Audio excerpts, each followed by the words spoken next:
Matsaga TV.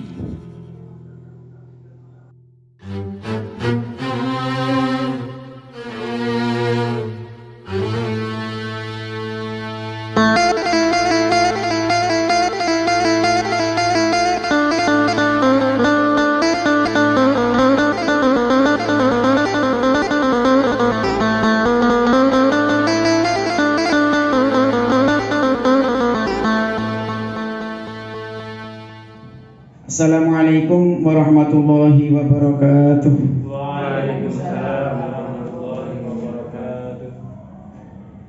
Alhamdulillah, salatu wassalamu ala rasulillah Sayyidina wa maulana Muhammad ibn Abdillah wa ala alihi wa ashabihi wa mawalah. Amma ba'du wa ba'da tahiyyah. Kaum muslimin muslimat, pemirsa Matsaga TV rahimakumullah. Yang pertama, marilah kita panjatkan kepada Allah yang maha abadi, yang telah mempertemukan kita dengan bulan suci untuk mengabdi setiap hari, mendirikan sholat dan membaca kitab suci, melaksanakan puasa dengan sepenuh hati mulai terbit fajar hingga terbenam matahari. Mudah-mudahan kita semuanya tergolong orang yang diberkahi, selamat dunia dan ukhrawi. Amin Allahumma amin. Sholawat dan salam semoga tercurahkan kepada junjungan kita, Nabi pilihan Sayyidina Muhammad sallallahu alaihi wasallam, Nabi yang membawa rahmat untuk seluruh alam, petunjuk umat sepanjang zaman. Mudah-mudahan kita semua dipertemukan dengan beliau di yaumil mizan, dan semoga kita semuanya bisa meminum air telaga beliau walaupun setegukan. Amin Allahumma amin ya rabbal alamin. Kaum muslimin muslimat, pemirsa Matsaga TV rahimakumullah.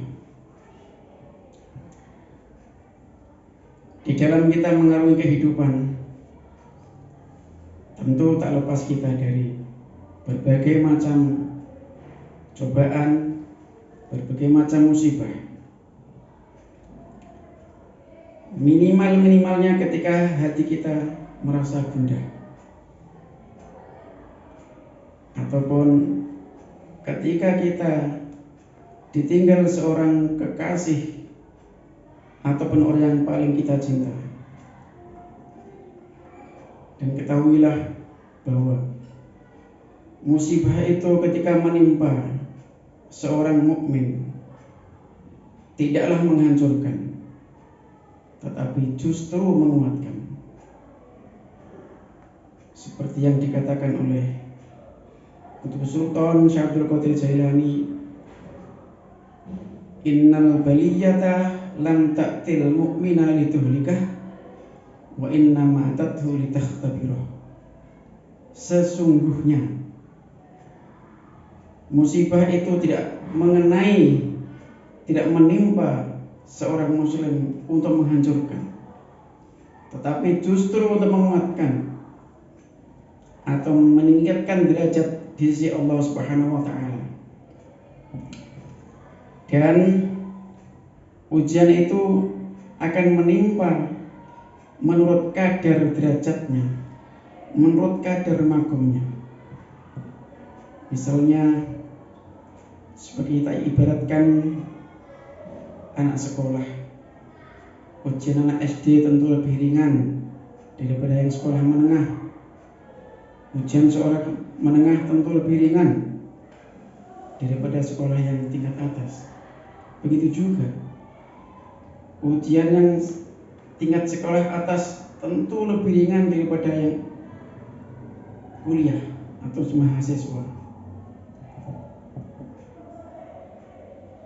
Dan begitulah cara Allah untuk meningkatkan derajat atau kedudukan di sisinya. Allah berfirman, la yukallifullahu nafsan illa wus'aha.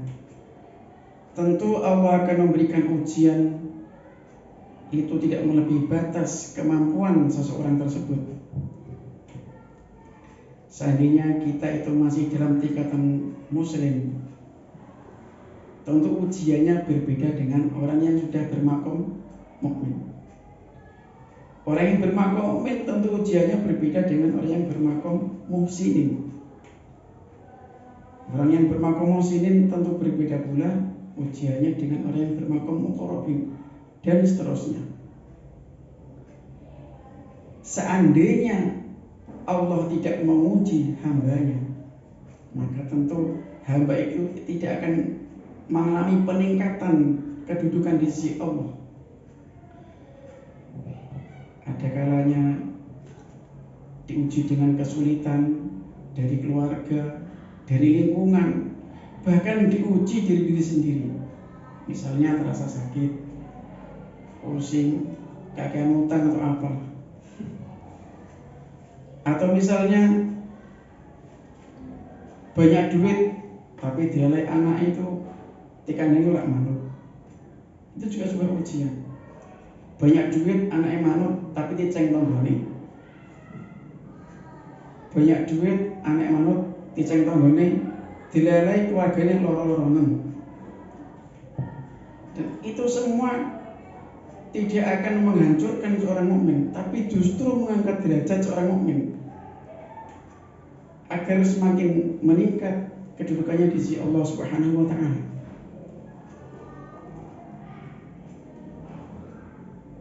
Jangan menganggap bahwa ujian itu sia-sia, tidak. Bahkan juga ada orang yang bilang ketika mengalami sebuah musibah, orang ini nggak pernah sholat, nggak pernah puasa, nggak pernah melakukan perintah Allah. Ketika mendapatkan ujian musibah, dia mengatakan, ya Allah, kenapa engkau menguji aku? Ujian dari mana? Ibaratnya sekolah aja tidak, kok diuji? Itu bukan ujian, tapi bisa jadi itu satu peringatan, atau bisa jadi itu adalah persekot azab di dunia ini. Karena ujian itu diberikan kepada orang-orang yang sekolah. Nah, sekolah kita itu apa? Sekolah kita itu adalah melaksanakan perintah Allah, menjauhi larangan Allah. Begitu juga ketika kita masuk Ramadan ini, namanya kurma, kuliah Ramadan. Kalau orang kuliah itu di kampus itu kan ujiannya itu tergantung dia mengambil apa, sarjana atau mengambil magister atau doktor, dan tentu itu beda semuanya. Kalau kita masuk kuliah kok tidak sungguh-sungguh, minimalnya tidak lulus. Ya komen besar di DO. Supaya kita mendapatkan gelar sarjana saja kita berjuang luar biasa. Itu baru gelar dari akademiknya. Harus diperjuangkan luar biasa. Mungkin dari tenaga, dari biaya. Misalnya yang ingin mendapatkan gelar S1 harus minimalnya menyelesaikan SKS-nya 144 sampai 148 SKS. Menyelesaikan skripsi, lulus ujian skripsi. Kemudian ketika ingin magister harus mengerjakan tesis. Kalau lulus doktor harus disertasi. Begitu baru ingin mendapatkan gelar titel yang ketika mati tidak dibawa. Kalau kita kuliah Ramadan untuk mendapatkan titel dari Allah Subhanahu wa taala, kalau kita tuh santai-santai, orang Jawa leda-ledi, Bagaimana kita akan mendapatkan gelar itu? Gelar pertama ini sudah kita lalui, karena ini sudah 10 Ramadan. Gelarnya apa 10 Ramadan pertama ini? Adalah rahmat, hari-hari rahmat. Orang yang melalui 10 Ramadan pertama dengan sepenuh hati, dengan keikhlasan, dengan kecintaan, maka akan mendapatkan rahmat Allah. Maka rahmat ini bagaimana dibuktikan?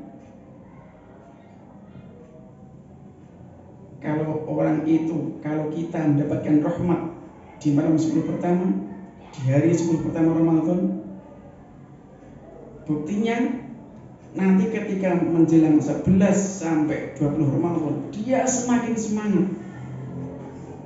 Puasanya semakin semangat, tadarusnya semakin semangat, tarawihnya semakin semangat, qiyamul lailnya semakin semangat, sedekahnya semakin semangat.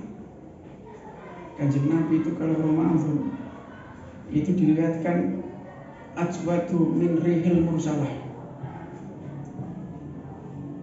luwih lomo timbang angin sing diculne.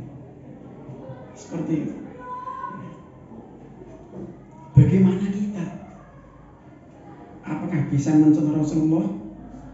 Kalau misalnya awal Ramadan ini kita mendapatkan rahmat itu akan menghantarkan kita kepada gelar berikutnya, titel berikutnya. Apa itu? Adalah maghfirah, mendapatkan ampunan. Kalau sudah mendapatkan titel ampunan, maka buktinya apa?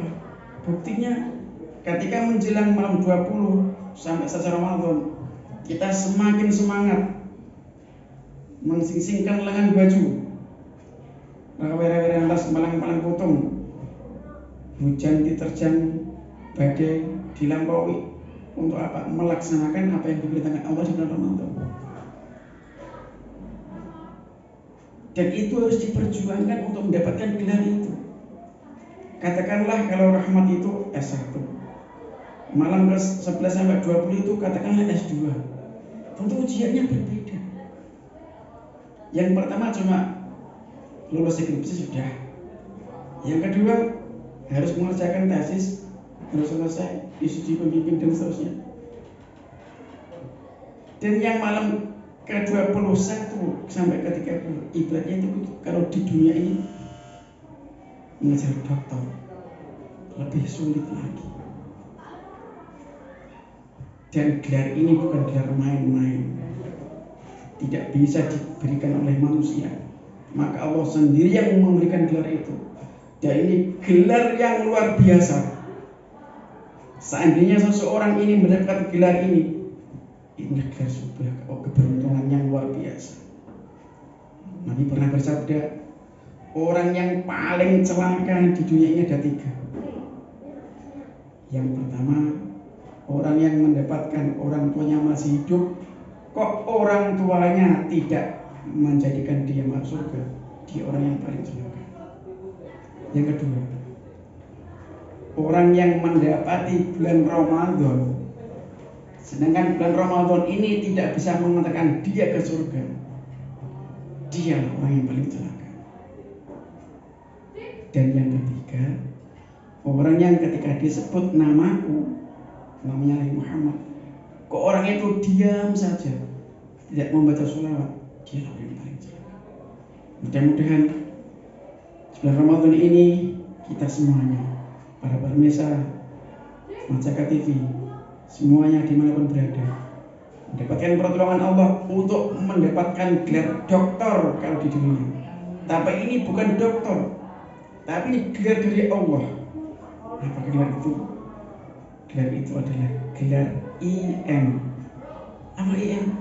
IM itu adalah itqun minan nar, bebas dari neraka. Dan inilah hasil seseorang yang berjuang bersungguh-sungguh di bulan Ramadan. Ibarat ketika kuliah dia bersungguh-sungguh dari S1, S2 sampai S3. dan lulus. Begitu juga ketika kita bersungguh-sungguh di malam 10, malam 20, sampai malam akhir dengan kesungguhan dan ikhlasan, insya Allah, maka kita semua akan mendapatkan gelar IM, Itqun minan nar, bebas dari neraka. Allahumma amin. Demikianlah sedikit yang saya sampaikan, mudah-mudahan bermanfaat. Mohon maaf atas segala kekhilafan. Walafu minkum. Assalamualaikum warahmatullahi wabarakatuh. Waalaikumsalam warahmatullahi wabarakatuh.